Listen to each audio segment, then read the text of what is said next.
निशांत, तेजस्वी और चिराग तीनों युवा नेताओं में क्या है फर्क? निशांत तो 3 दिन पहले ही विधिवत नेता बने हैं।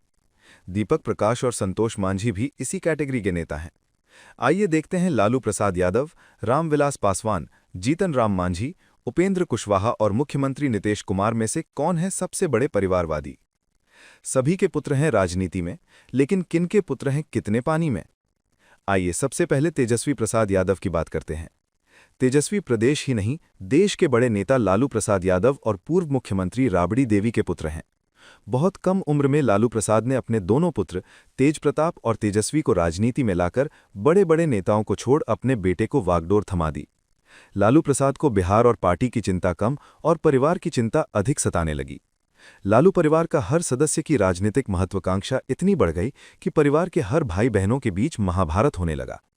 परिवारवाद का ऐसा आरोप कि लालू प्रसाद को मुंह छुपाना पड़ा।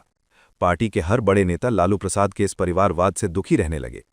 तेजस्वी नीतीश कुमार के मंत्रिमंडल में 2 बार बिहार का उप मुख्यमंत्री भी रह चुके हैं, लेकिन लालू प्रसाद जैसा कोई भी गुण तेजस्वी और तेज प्रताप में नहीं रहा। नतीजा है कि न तो तेजस्वी पार्टी को मजबूत रख सके और न परिवार को टूटने से बचा पाए। लालू प्रसाद यादव के पुत्र होने के अलावा तेजस्वी के अंदर कोई करिश्माई छवि नहीं है। हाँ, लालू प्रसाद का माई समीकरण आज भी तेजस्वी को काम आ रहा है, लेकिन परिवार और पार्टी दोनों में आंतरिक कलह चरम पर है। राजनीतिक पंडितों का कहना है कि जब तक लालू हैं तब तक तेजस्वी की राजनीति जीवित है। आगे परिवार और पार्टी का क्या होगा, कहा नहीं जा सकता। बिहार के दूसरे सबसे बड़े नेता रामविलास पासवान रहे हैं, जिन पर परिवारवाद का आरोप लगता रहा है। चिराग पासवान तेजस्वी की तरह अभिमानी नहीं दिखते हैं, लेकिन पिता की मृत्यु के बाद उनके परिवार में भी तूफान आया और चिराग अलग थलग पड़ गए। लेकिन चिराग ने धैर्य से काम लिया और पार्टी को जीवित करने में सफल रहे। आज चिराग के 5 सांसद और 19 विधायक हैं। लोजपा का पूर्व वोटर आज भी चिराग पासवान के साथ है। चिराग पासवान सरल, सहज और तेज तर्रार युवा नेता हैं। परिवार का कलह आज भी उलझा हुआ है। रामविलास पासवान देश के सबसे बड़े दलित नेता रहे हैं और वे भी परिवारवाद को बढ़ावा देने में कोई कमी नहीं की है। उसी का नतीजा है कि चिराग पासवान लोजपा के सुप्रीमो और केंद्र में मंत्री हैं। चिराग तेजस्वी की तरह दागदार नेता नहीं है, उनकी छवि भी अच्छी है और पढ़े लिखे युवा चेहरा हैं। मांझी के पुत्र संतोष मांझी भी परिवारवाद से अछूता नहीं है। मांझी तो लालू प्रसाद से भी आगे निकलने के फिराक में रहते हैं, लेकिन उनका जनाधार ही छोटा है। फिर भी अपने मंत्री बेटा, मंत्री बहू और समधन विधायक हैं।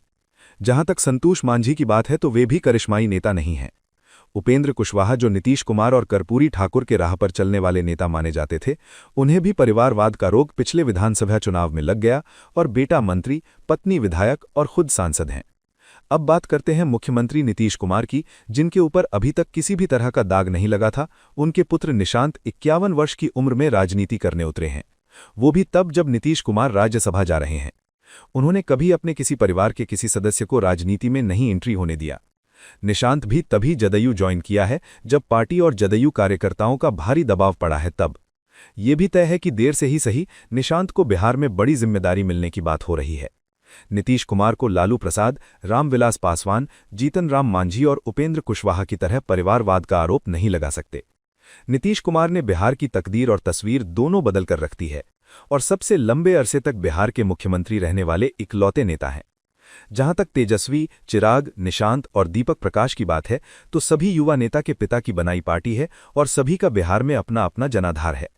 अगर पिता की विरासत और नाम को बचाए रखना है तो इन्हें जमीन पर उतरकर काम करना होगा, नहीं तो न पार्टी बचेगी और न पिता का नाम। इसमें चिराग सबसे आगे दिख रहे हैं।